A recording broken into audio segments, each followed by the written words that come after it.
Hello 10th student, நாளைக்கு வந்து பார்த்தீங்கன்னா கடைசி exam social science exam. So எல்லாருக்குமே ஆல் தி பெஸ்ட். நீங்கள் படித்த கொஸ்டின் தான் ஆல்மோஸ்ட் வந்து பார்த்தீங்கன்னா எக்ஸாமில் வரப்போகுது. நம்ம வந்து பார்த்தீங்கன்னா சோசியல் சயின்ஸை பொறுத்த வரைக்கும் எல்லா கொஸ்டினுமே இன்ஸ்டாகிராம்லேயும் சரி யூடியூப்லேயும் அப்லோட் பண்ணிட்டோம்.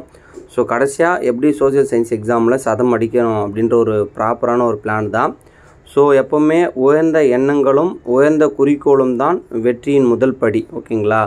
எப்போவுமே நம்மளுடைய எண்ணம் என்னவாக இருக்கணும்னா உயர்ந்த எண்ணங்களாக இருக்கணும். அப்போ தான் நம்ம வந்து பார்த்தோன்னா நல்ல மதிப்பெண்ணை எடுக்க முடியும். சமூக அறிவியலை பொறுத்த வரைக்கும் 100 மதிப்பெண்ணுக்கும் கம்பல்சரி வந்து பார்த்தோன்னா நீங்கள் எழுதலாம். ஸோ அந்த 100 மதிப்பெண்ணுக்கான கொஸ்டின் பேட்டர்னை ஃபஸ்ட்டு நம்ம நல்லா புரிஞ்சுக்கணும். விடைத்தாள் வடிவமைப்பு எப்படி இருக்குன்னு பார்த்தீங்கன்னா, ஃபஸ்ட்டு 1லேருந்து 14 1 மார்க் கேட்பாங்க.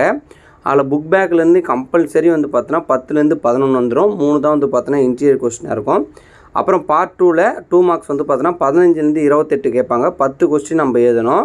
அதில் வந்து பார்த்தோன்னா 28 கம்பல்சரி கொஸ்டின்ஸ். அப்புறம் வந்து பார்த்தீங்கன்னா 5 மார்க்கை பொறுத்த வரைக்கும் 29லேருந்து 42 வரைக்கும் கேட்பாங்க.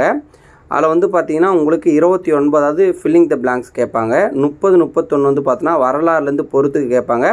புவியிலேருந்து ஒரு பொறுத்துக்கு கேட்பாங்க. 32 வந்து பார்த்தோன்னா வேறுபாடு கேட்பாங்க, இல்லை காரணம் கூறுக கேட்பாங்க. 33லேருந்து 40 வரைக்கும் வந்து பார்த்தோன்னா டீட்டெயில்ஸ் கேட்பாங்க. வரலாறுலேருந்தும் புவியிலேருந்து 2 கேட்பாங்க. குடிமையில் 2, பொருளியல் 2 கேட்பாங்க. அப்புறம் 41 வந்து பார்த்தோன்னா காலக்கோடு கேட்பாங்க, டைம் லைனு. அப்புறம் 42 வந்து பார்த்தோன்னா கம்பல்சரி உலகம் வரைபடம், இந்தியா வரைபடம். இது வந்து பார்த்தோன்னா கம்பல்சரி நீங்கள் எழுதி தான் ஆகணும். அப்புறம் வந்து பார்த்தோன்னா 8 மார்க்கை பொறுத்த வரைக்கும் பார்ட் 4ல் வந்து பார்த்தீங்கன்னா 8 மார்க் கேட்பாங்க. 43, 44. 43 பொறுத்த வரைக்கும் வரலாறு தலைப்புலேருந்து கொஸ்டின் வந்து பார்த்தோன்னா புக் பேக்லேருந்து தான் வரும். புக் இன்சைட்லேருந்து வர அதிக வாய்ப்பு இல்லை.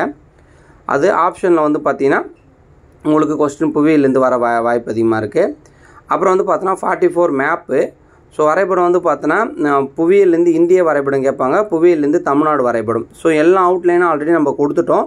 ஸோ அதெல்லாத்தையும் நல்லா செக் பண்ணிங்க. இதான் 100 மார்க்குக்கான கொஸ்டின் பேட்டர்ன். ஸோ இப்போ கொஸ்டின் பேட்டர்னுங்க வழி சொல்லிட்டு அடுத்து நம்ம என்ன பார்க்க போகிறோன்னா டைம் மேனேஜ்மெண்ட். ஒரு கொஸ்டின் எவ்வளோ நேரம் எழுதணும் அப்படின்னு பார்த்தீங்கன்னா, ஃபஸ்ட்டு 1லேருந்து 14 1 மார்க் எப்படி நம்ம எழுத போகிறோன்னா, மொத்தமாக 20 நிமிடங்கள் காலம் எடுத்துக்க போகிறோம்.